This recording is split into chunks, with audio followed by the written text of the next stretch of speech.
Daniel Jones is the GOAT of scamming. Things are getting out of hand fast in New York. Yes, the tablet throwing was an obvious red flag, but there's a lot of subtle things that you'll see if you watch the game closely that no one is really talking about. And I believe those things that we're gonna get to in a little bit in this video are cause for way more concern than some tablet tossing and yelling. But first, we need some background so those subtle red flags make more sense. After the first decent season in his 4-year NFL career, the Giants decided to give Daniel Jones a 4-year, $160 million extension. And in his first season after receiving that contract, Daniel Jones has thrown more interceptions in 4 games than he did in all 16 last season, had multiple games where he couldn't lead the offense to score a single touchdown. And at this point in the season, he has helped this Giants offense score the least amount of points out of any team in the league. Daniel Jones has looked lost this season, especially last night. He looked mentally combusted. To start off, let me just address this because I know people are going to be writing about it in the comments.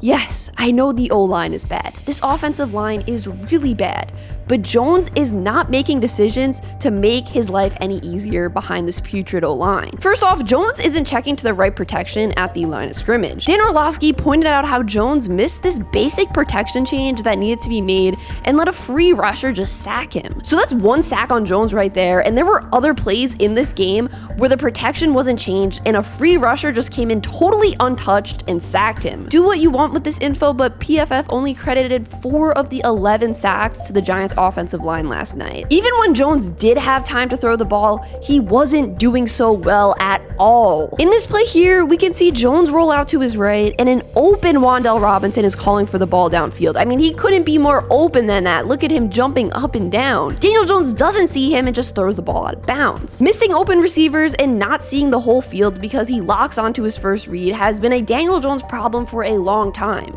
But missing a play like this is just so unacceptable in your 5th year in the league. Like, the receiver was in his direct line of vision. How do you miss that? Also, the pocket was pretty fine on this play, so I'm not really sure why he rolled out and got out of there. Maybe the play had him rolling out, but like, kind of weird that he just bailed on a decent pocket. So yes, this play was bad and him missing open receivers in this game was bad, but that is not the worst thing that came out of this game. We're still not there yet. Of course, there was the pick 6, a terrible throw that should have never been made, but the icing on the cake of pain is that Darren Waller was open in the back of the end zone. You might say, oh, there's some defenders over there, but if Daniel Jones throws that ball with touch, that is a touchdown. Like, you gotta be able to make that throw in your 5th year in the NFL after getting a massive contract extension. You just gotta. And yet again, on his next interception, we see Daniel Jones just not having any field vision and second guessing himself. Look at the amount of times he pumps here, then pulls back, second guessing and even third guessing himself, and then he just throws it directly to the other team. So yes, the interceptions and the not being decisiveness was really ugly, but it's still not the worst thing we saw in this game. But the worst thing that came out of this game, in my opinion, we're about to talk about right now. So the reason I think what we're about to talk about was the worst thing to come out of this game is because it's bigger than just a play on the field. It's a mindset. It just shows what the state of the New York Giants franchise is right now, and it's really, really ugly. New York was facing a 3rd and 11 with 1:13 left in the first half, down 11. They had 2 timeouts in their back pocket and knew the Seahawks would be starting the second half of the game with the ball. So what do the Giants do? They run a draw play. You mean to tell me, down 11 with just over a minute left, you don't trust the quarterback you gave just a few months ago a 4-year, $160 million extension to throw the ball?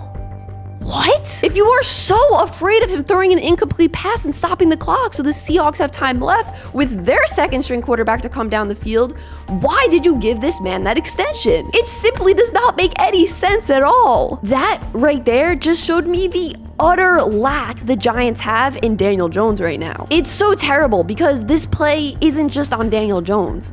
It's on the ownership. It's on the front office. It's on Dable. It's on everyone, and it just shows a lack of direction and a lack of good decision making and not being able to stick. with your decision making and walking back on your decision making just months later. You made a franchise-altering decision, and now you're not confident in it just months later, just 4 games in? That's terrible. That's alarming. I really don't believe Daniel Jones can start for the Giants next season. It's just insane the amount he has regressed from last season. Like, who would have predicted this regression? All the Giants did was add talent on offense. You would think his numbers would get even better, but now he just looks like he played the worst game of his entire NFL career. Things are a mess right now for the Giants, and I don't see them getting better anytime soon.